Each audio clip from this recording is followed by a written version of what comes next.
I have the team from Project Catalyst joining me on this episode. I have Daniel and Steven joining me to talk through a whole bunch of things that have changed over from Fund 9 to Fund 10 and all these things that you guys need to know about Fund 10 as well. And we'll get some tips in regards to how to get your proposal out there and in front of those people to get those all important votes. But gentlemen, welcome to the podcast.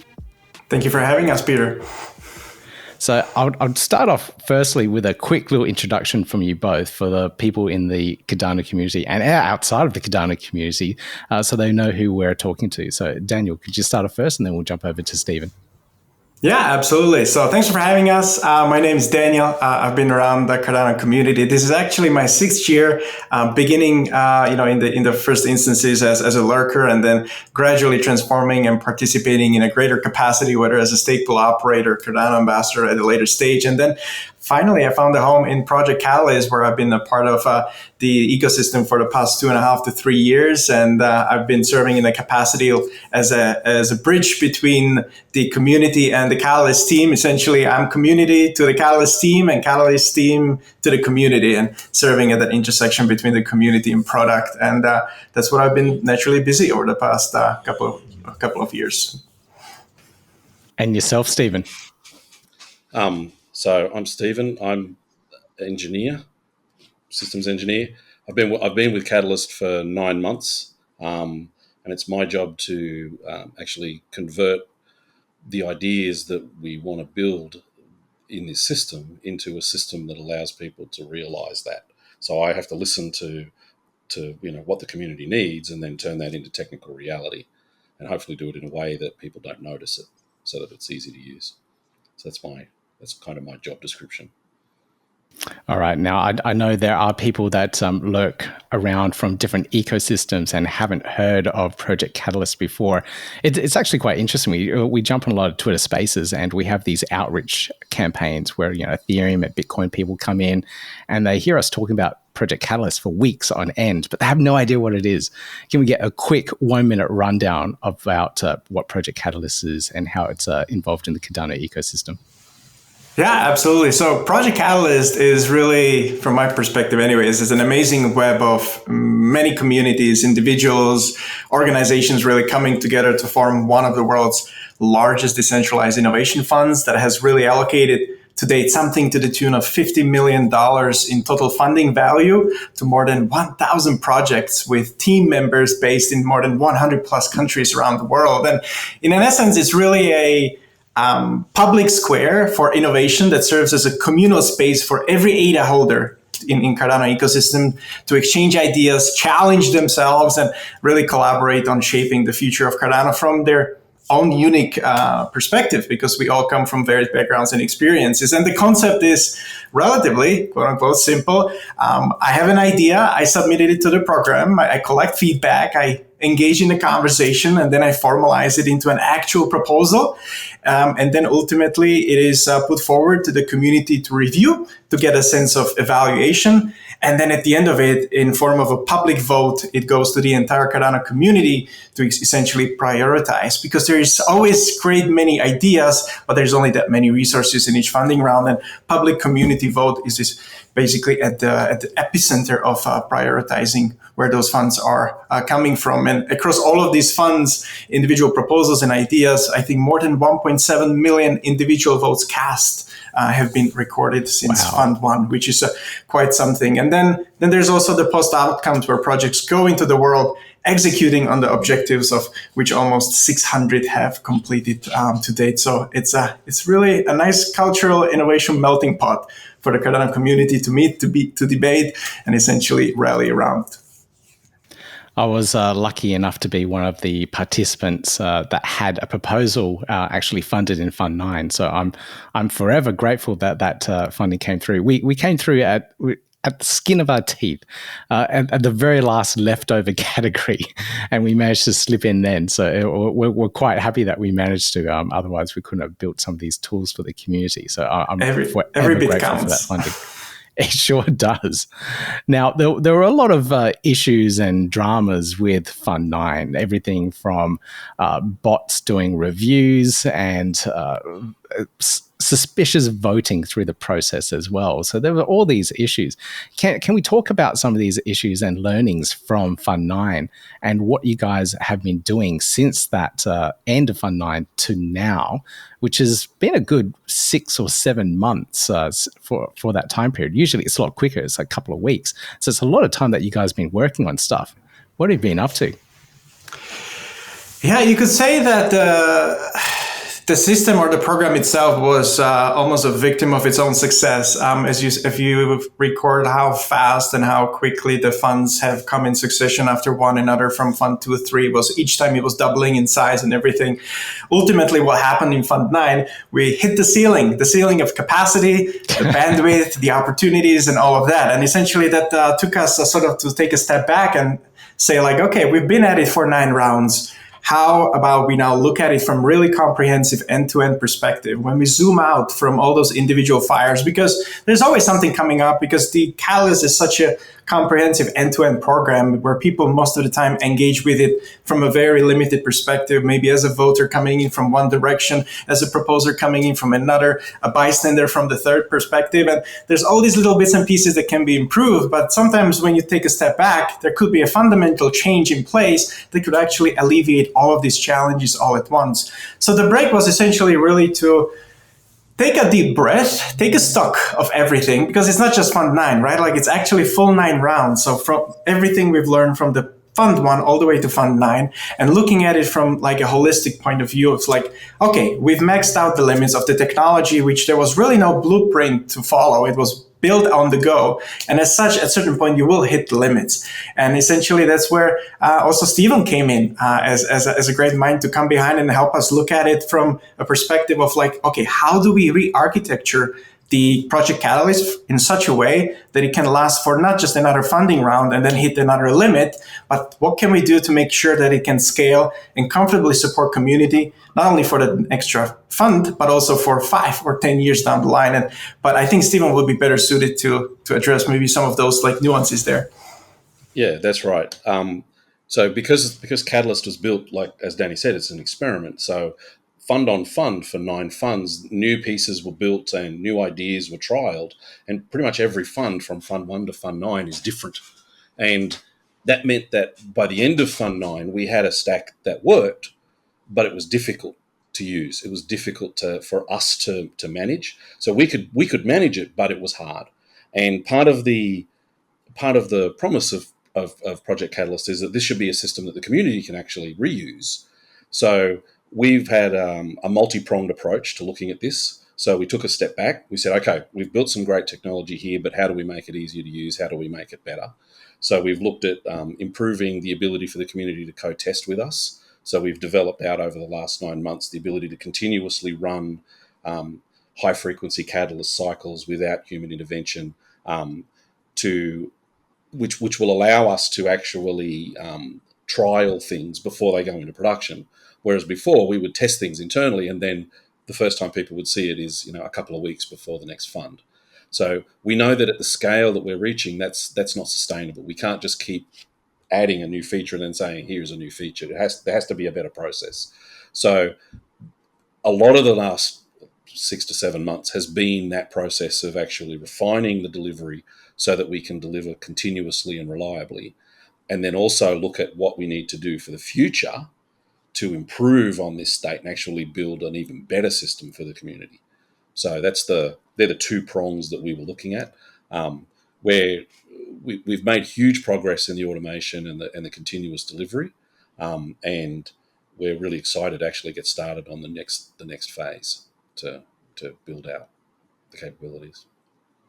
So in terms of what people should expect to see then, what has actually changed? What have you implemented since Fund 9 to Fund 10 that people can tangibly see and interact with since the fund changeover?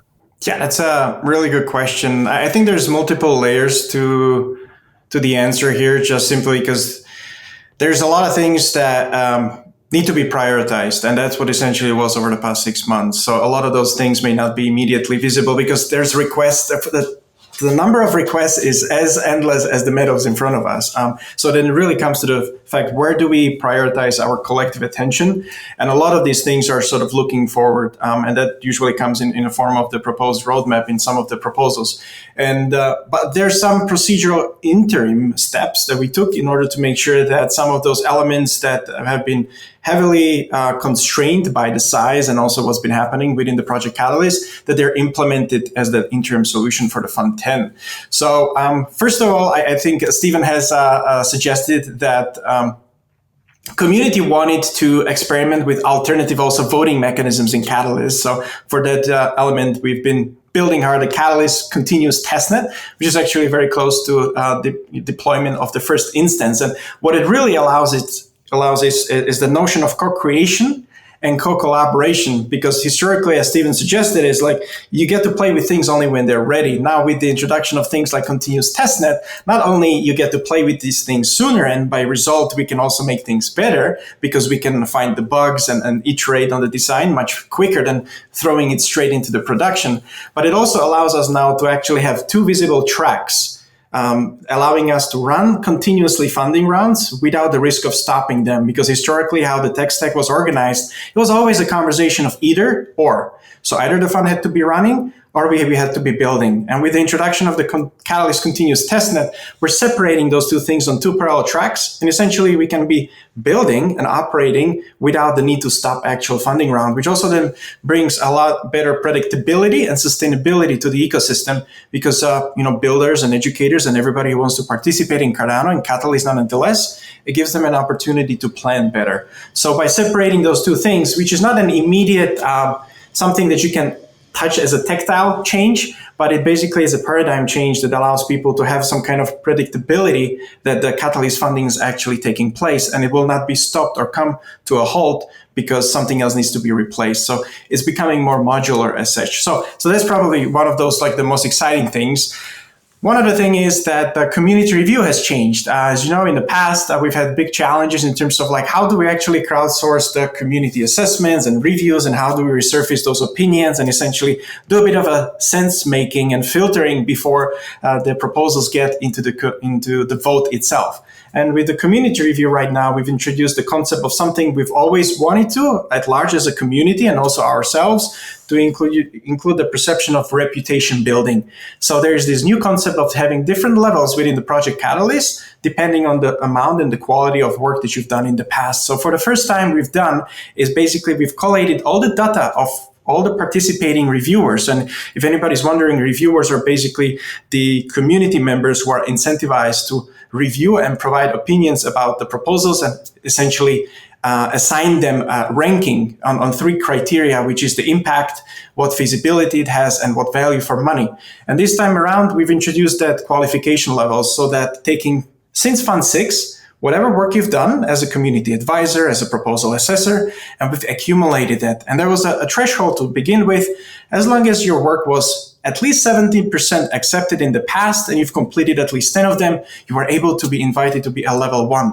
And that level 1 basically has a bit of a difference in terms of like how the rewards are structured and also who can participate. So it basically provided a different qualification layers within the Project Catalyst. So that's like level 0s are basically people who come in with no prior experience and they sort of need to still prove their track record. Level 1s are a little bit more experienced members. And then there are level 2s who come in as a moderation. And that also moderation thing changed, because in the past, what was happening, there was a system of proposer flags where anything remotely critical was often filtered out from the process.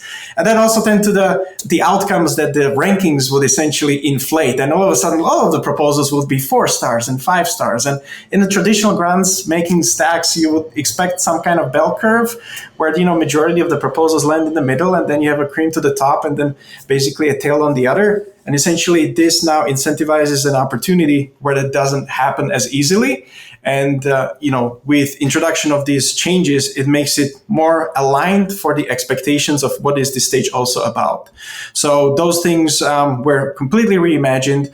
If you are critical, your voice shouldn't be filtered out. You should be heard. And I think that's the critical part, which was sort of drifting away as of recent funds, because people were really afraid to voice their opinions.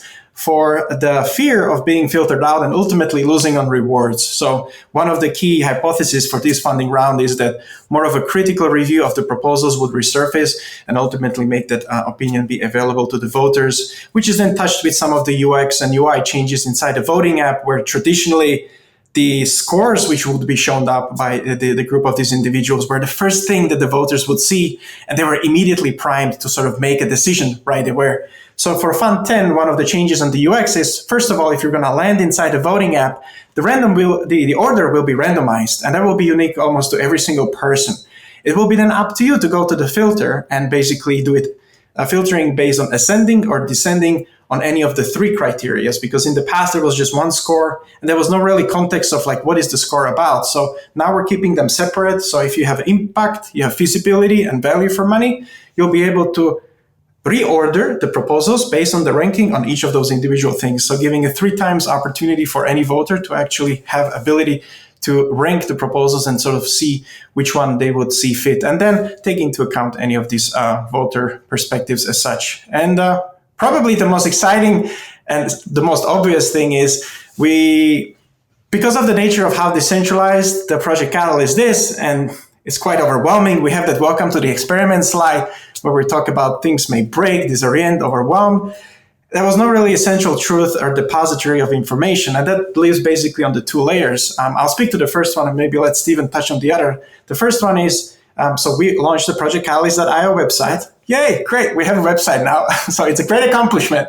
But what it also allows now is having an official home. So when people in the ecosystem are communicating about Project Catalyst to somebody else, they're not presenting a series of spreadsheets or a dubious website, but there's actually an official home, and they're able to sort of carry on the message of like what is Project Catalyst about and sort of communicate the outcomes and impact of it. And on top of it, we started to introduce something we call knowledge base, so a Gitbook-based docs section, which is docs.projectcatalyst.io. So all these little different bits and pieces of information, which normally was living all over the place, is now aggregated onto the Gitbook with the vision that in the future, because it's on a Gitbook-based license, that we'd be able to actually start co-creating the knowledge base as such. And that's on the front end side of the things. But equally so, there's lots of documentation pieces that I know Steven's working on, and towards the realm of the open source and what that means in terms of bringing that forward.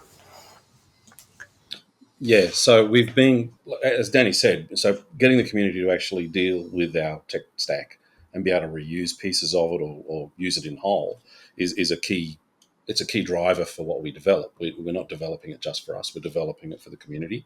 And so we've been, part of the automation process is to actually document this better so that the community, when they, yes, they can run it, but what do they do with it? So we're continuing to improve the documentation, and we want the community to actually feel comfortable to come and collaborate with us in our code. So that we're trying to make the code more accessible to builders and developers that want to either build with it or build with us.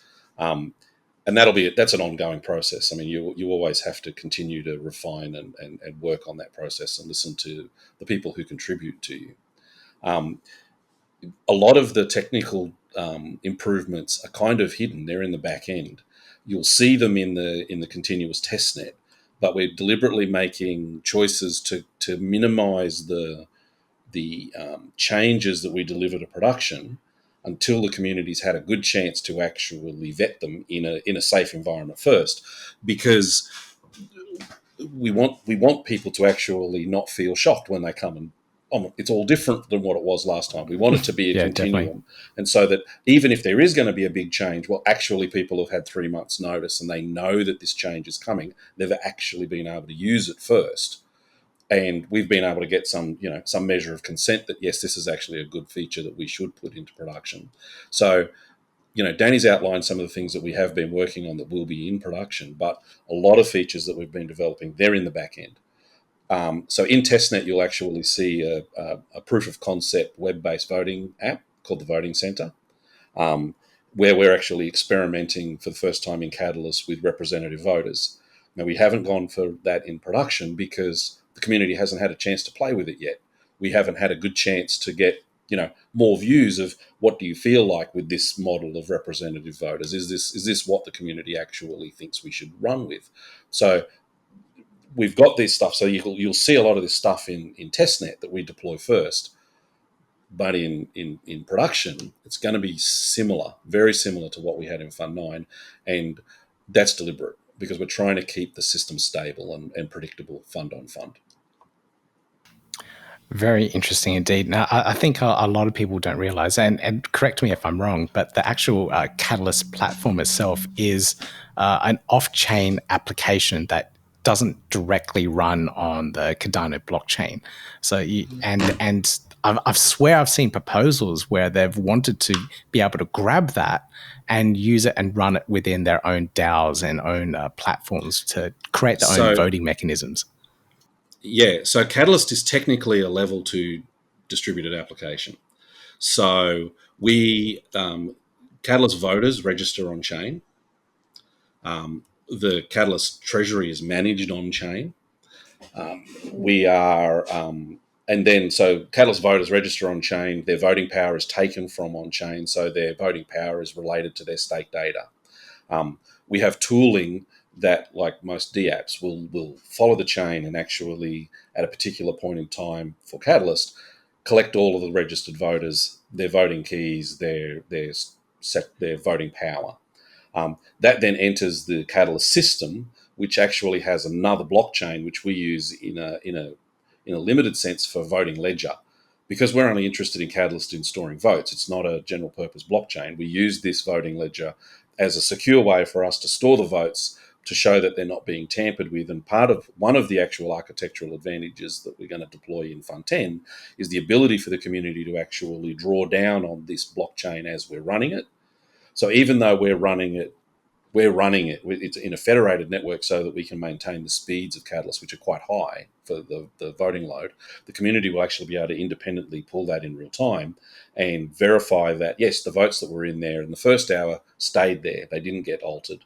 That there's been no votes that were cast that weren't registered, because we'll be able to we can independently let the community verify the registrations themselves on main chain. And then at the end of the process, well, there'll be payments that get made back through Cardano itself to actually pay the rewards and the payments. So as a layer 2, you sort of get inputs from the blockchain, then the system runs, and then you get outputs back to the blockchain. And that's the typical architecture. And in the future, we've actually got proposals in to improve that connection and to actually put more data on the blockchain at the beginning, and to ingest that into Catalyst as a side as a layer 2. Thank you for that explanation. I had a vague understanding of it, but thank you for actually going through the technicals and explaining how that all works. And the voting transparency was actually one of my questions, so thank you for touching on that as well. I know the community's been wanting it. The voting transparency part was one of the first things I started looking at when I started with Project Catalyst, which was, this thing is an issue. We know about it. We knew about it. It was difficult for us to solve, and that's we've been working quite diligently on not only can you verify that we haven't tampered with the voting, which we don't, but it's one thing to trust us, it's another thing to verify it. All right. So we want you to be able to independently verify it, but you also have to be able to verify the tally, which we've spent a huge amount of time making the tooling accessible enough that somebody can actually verify the tally independently of us. And the problem with Catalyst is votes are encrypted. So, Peter, if you vote on Catalyst, I don't know your voting keys, so I don't know your votes. But even if I did know your voting key, I couldn't know what you voted for. So if you voted for a proposal, I couldn't tell if you voted yes or no, or you abstained. I can't tell, right? But we don't decrypt the votes to tally. We actually do an encrypted tally. And so you end up with this question of, okay, so we give you this big magic number, and then we say that equals this result.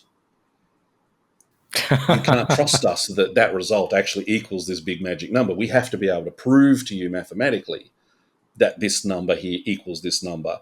And so we've been developing tools that allow the community to take the blockchain that we're going to publish, run the tools on it. They'll independently be able to calculate the encrypted tally, and using the proof that we publish, so we don't have to reveal any of the decrypted results, prove that the result we publish actually matches it, and that there's no way that any other encrypted tally could match that same result. So the proof allows us to prove to the community that this is the legitimate result. So we've been spending a lot of time on that side as well. So auditability has been a huge factor. I love that level of privacy, and you guys don't like making it easy for yourselves, do you? That sounds like a nightmare to have Yeah, developed and have that It layer is. of It's like a hard. privacy.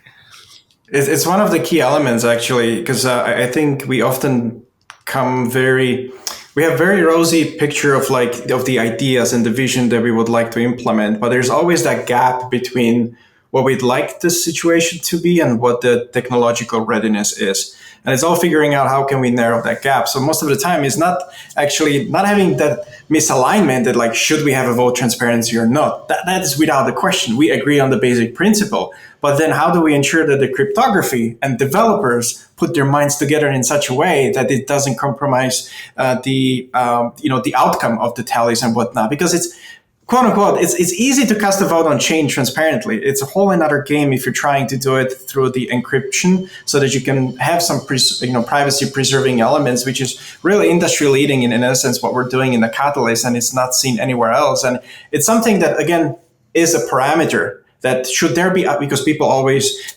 sometimes people argue, and it is a valid argument, maybe the votes should be public.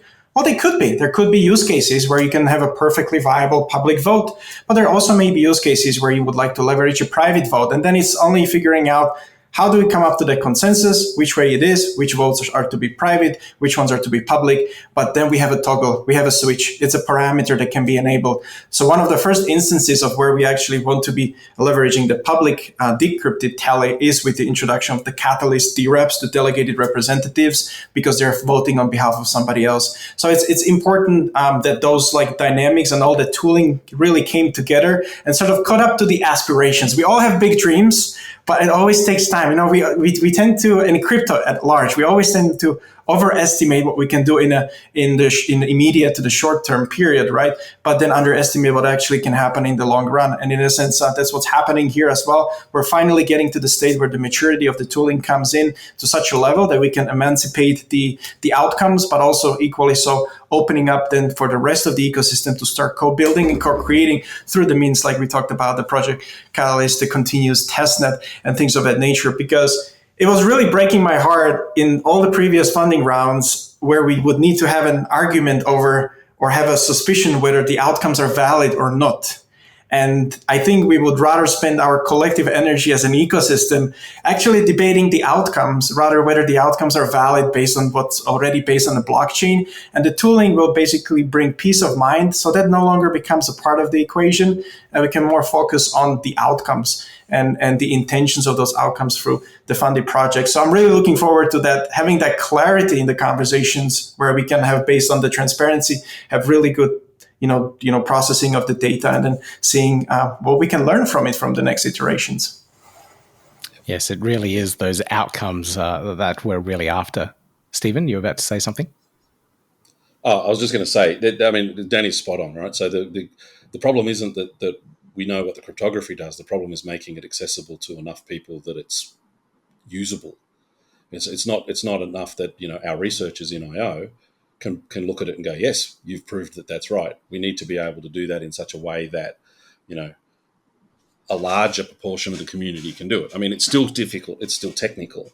So there's going to be people that it's just simply not something they will want to do or care about enough. But if there are other people in the community who are doing it that are independent of us, that increases the trust window, because then it's like, okay, well, IO said that, but also these other guys who have nothing to do with IO have said that, and I actually kind of trust what they say.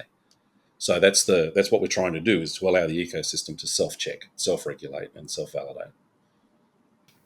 Now, this is a follow-up question for something that you guys both mentioned. So, Danny, you mentioned the incentives for all of the moderators and reviewers. And Stephen, you said that the incentives are actually paid out from the L2 blockchain as well. So I want to talk about that. A lot of people don't know that there are incentives for voting, incentives for being a reviewer as well. What are these incentives? How much can people earn through Catalyst itself and being a part of the ecosystem?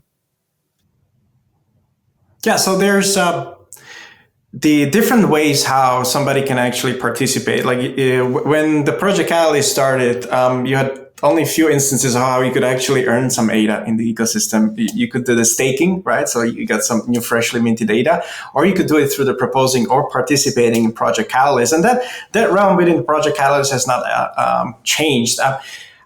It is critical to understand that we often equate Project Catalyst with IOG's Catalyst team and vice versa. But the truth of the matter is that if me, Steven, anyone else in the Catalyst team show up, quote unquote, to work tomorrow, and the community doesn't, the train doesn't leave the station. Like, the thing just can't move. And this is the bit where we talk about the decentralized innovation fund, because it doesn't really matter what we do individuals as an operator, but like that the people actually come and participate and provide it very much a bloodline to the entire process. And because people do provide their time and resources, there are some incentives in place to exchange for that value, also to incentivize them to participate, but mostly to reward and recognize their value they're providing to the ecosystem. So there have been always these varied roles. So for example, we did mention the community review stage. So for example, if you're submitting a review, depending on different levels, obviously these numbers change fund to fund as we learn with new iterations, what works, what doesn't. But generally, you're able to earn ADA for exchange of services to the community via Project Catalyst. And that could be either by providing reviews, so your opinions about the projects and ranking them and helping basically crowdsource the knowledge base from the entire pool of the applicants.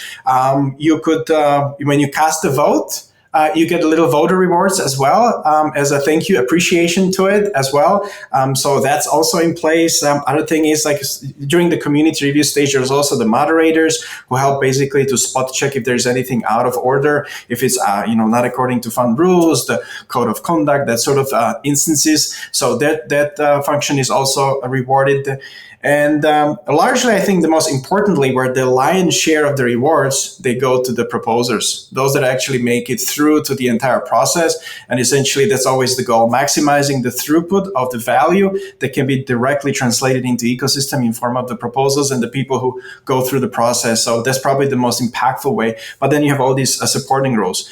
One other exciting thing is that what we've launched in Fund 9 is we had the pilot of what?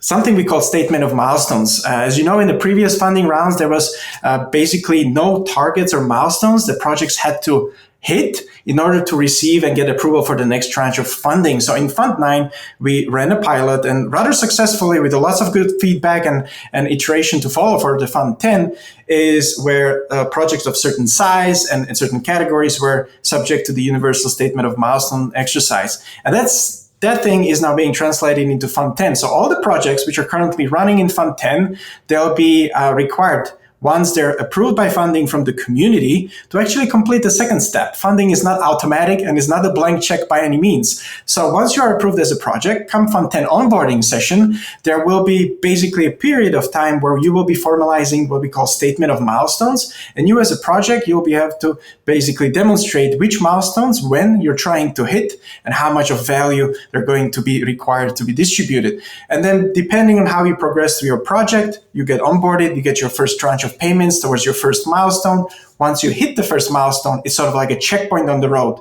How are you doing? Is there anything out of order? Do we need to make some adjustments to the scope? It's an innovation fund. Things are not going to go 100% way for every scope of the project. I mean, that's the nature of anything we do in life, business, entrepreneurship, and much less in such an unstable environment, innovation, when you just don't know what comes out on the other side of the process. So the statement of milestones provides you a regular check-in with each of the funded proposers and allow them to refocus and recalibrate at any step of the way.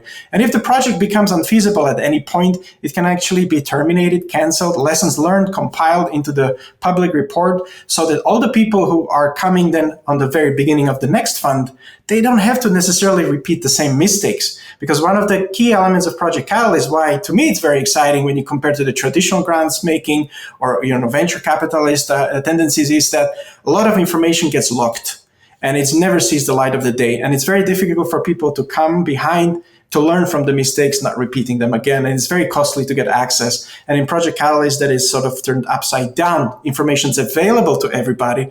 And then it's and we still need to figure out how to better resurface those lessons so that when people come through the process, they're able really to learn and iterate so that they don't have to go through the path that leads to the dead end and maybe they can iterate through another one and build basically on the work of the giants that came before them. And those people will have some other people work on top of them. And that's sort of the self-sustainability of the ecosystem that's able to have that feedback loop almost perpetually in place. And why I mentioned it in the realm of the rewards is that in Fund 10, there'll be a special group of people called Proof of Achievement Reviewers who will be participating and actually approving those milestones. What we're trying to do with the Catalyst team is slowly push as many functions into the community and incentivize them properly so that we can push the dial on decentralization even further. And in Fund 10, we're hoping to be more of a sense-checking mechanism on the Catalyst team side of the things, rather than one deciding this is good or this is bad, and really teaching and co-creating with the community what that looks like in the full ownership side of the things, so that accountability is not resting on any one individual specifically, but we come to an environment where we as an ecosystem, we are accountable, because in a place where everybody's accountable, nobody's accountable, and things of that nature, then leads to confusions and misaligned expectations. So the statement of milestones gives another opportunity for a new role, which was piloted in Fund 9 and in Fund 10, allowing people to participate and actually verify and sense check and support the funded projects post-execution, because that's when really the big work begins. It's easy to submit a proposal. When I say easy,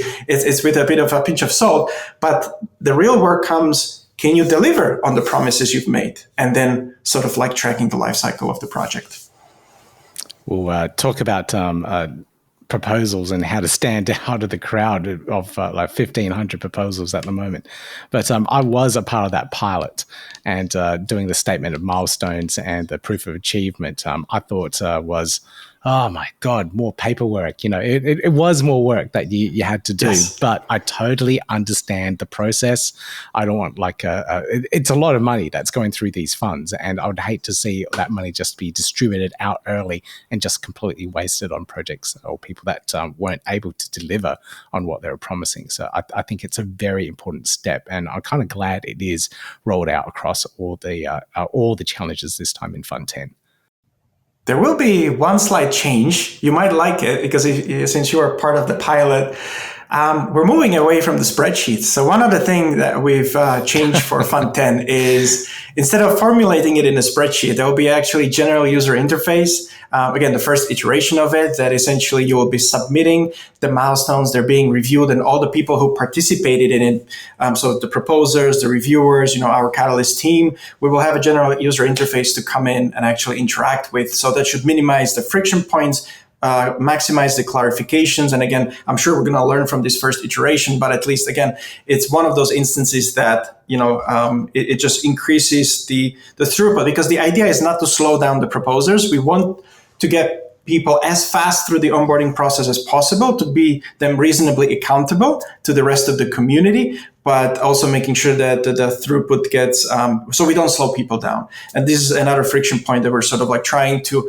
address in Fund 10, to make sure that the statement of milestones process, onboarding for funded 10 projects, is through this new user interface, so that we can get things rolling in a more smoother and faster way, because time is money.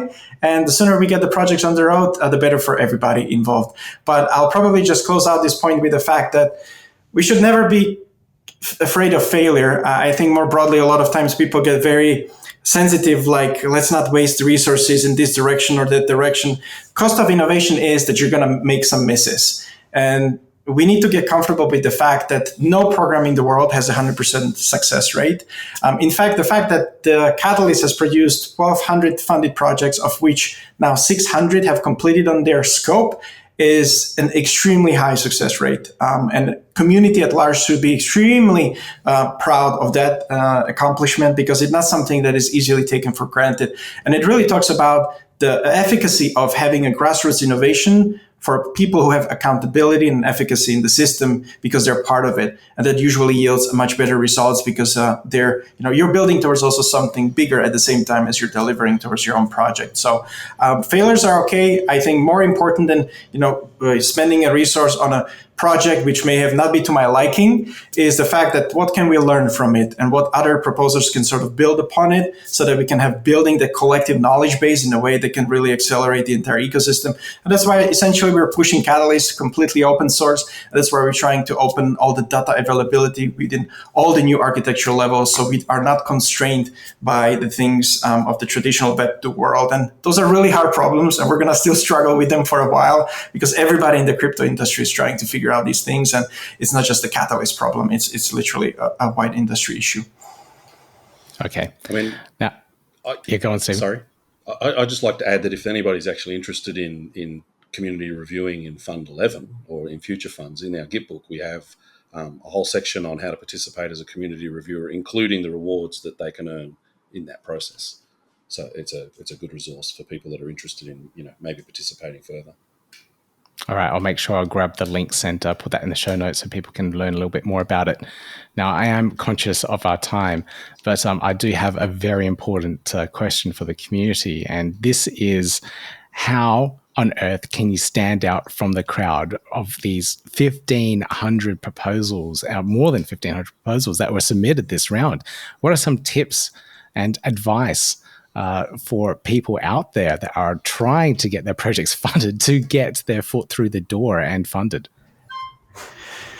Really good question. 1,500 count proposal. It's a couple hundred more than I think it was in Fund 9. I think in Fund 9 we had about 1,200, 1,300, give or take. So it's a similar level, but it is challenging. It is true. I think key is making sure that you get out there and you talk about the project. A lot of times people do assume that just putting an idea out there, it would automatically translate in people's minds and they understand your vision and how you think about stuff, who you are. And I think one of the biggest opportunities out there is essentially making yourself available and talk about the project.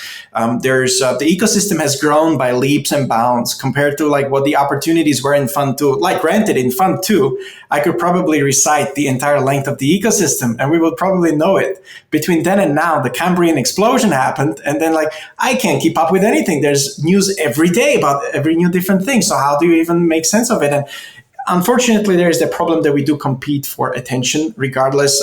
It's not just within the realm of Catalyst, but the crypto space, the social media and whatnot. But what it also means that there's a lot more opportunities to go out there and talk, leveraging the content creators, Cardano ambassadors like yourself, different podcasts, different shows. There's lots of Twitter spaces.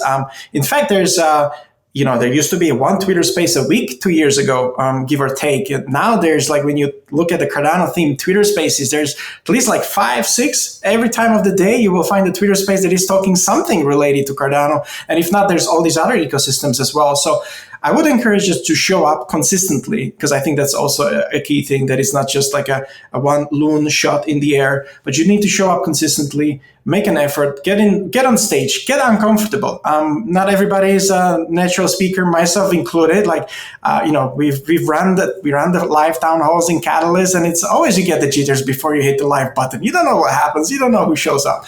It's part of the game. But each time you do it a little bit more, you get more comfortable. And I think it also helps to fine-tune people's communication skills and essentially make themselves available. And we've seen in the past that even if people don't get funded first time around, it doesn't mean that it's a red flag and you should stop pursuing that idea. It only means that it needs to regroup, reanalyze, and see how people reacted. What are the things that you can adjust, and then come next funding round with a better plan, with better approach, and essentially try to capitalize. And I know people who tried 2, 3, 4 times in a row, they couldn't. And then the 5th time, they hit really big. And it's about the consistency. If you believe in the ideas, if you have a really solid plan, and at the end of the day, you are able to communicate what value are you really bringing to the ecosystem, that's where you're going to start hitting a home run. But you got to start talking to people, starting showing up. And the truth of the matter is most people will not be doing it. So if you're listening to this and you would like to do it, you already have an advantage if you go and talk, because most people will not have an opportunity. They will not have a time that can give you that advantage that you may be looking for in terms of engaging the community. Because at the end of the day, it's the voters that decide, and the better opportunities you grasp in terms of getting the message out, the higher likelihood of them understanding who are you, Why should they care about you? And what is the so what about your idea that stands out and that should come in? And then it's really just about prioritization. So even if you don't get funded, it's not a signal to stop the idea. It's just to reassess, reorganize, and then come back again with a bit of adjustment or pivot. We see people pivoting all the time, and also equally so forming new teams, filling in the gaps of people that maybe the experience was not there the first time around. And if you're just a developer, maybe team up with somebody who may be better in talking. And then essentially what was a lone idea now has a twice as much likelihood of actually pinching through the noise and making an impact in the ecosystem so people can see and hear you. All right, some brilliant tips there. And thank you, gentlemen, so much for joining me on this episode to talk through all these different updates with Project Catalyst, everything that's happening, or the technical side of things as well, which is really cool to hear about. And I'll just end it with this. How do you both feel about the future of governance on Cardano? I know you both work on Project Catalyst, so you're probably a little bit biased, but what's your opinion of it, and how do you see the future of governance in the Cardano ecosystem? Steven, you want to take a stab first? Yeah. Personally, I'm excited by it because Project Catalyst is as we keep saying, it was an experiment. It is an experiment. It was an experiment on what could governance work like. I mean, Project Catalyst has informed the thinking that goes behind the engineering that's happening in SIP 1694 and in the era of Voltaire. It's where the learnings originally came from.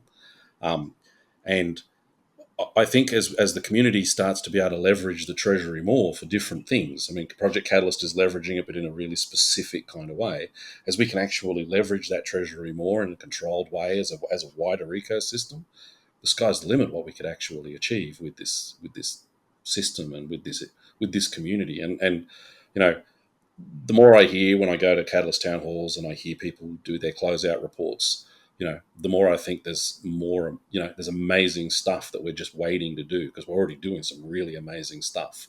If we can actually fund some of the bigger challenges and some of the bigger ideas that people have, wow. I mean, to me, that's super exciting. And to be actually involved in that at a technical level as an engineer, it's a privilege for me.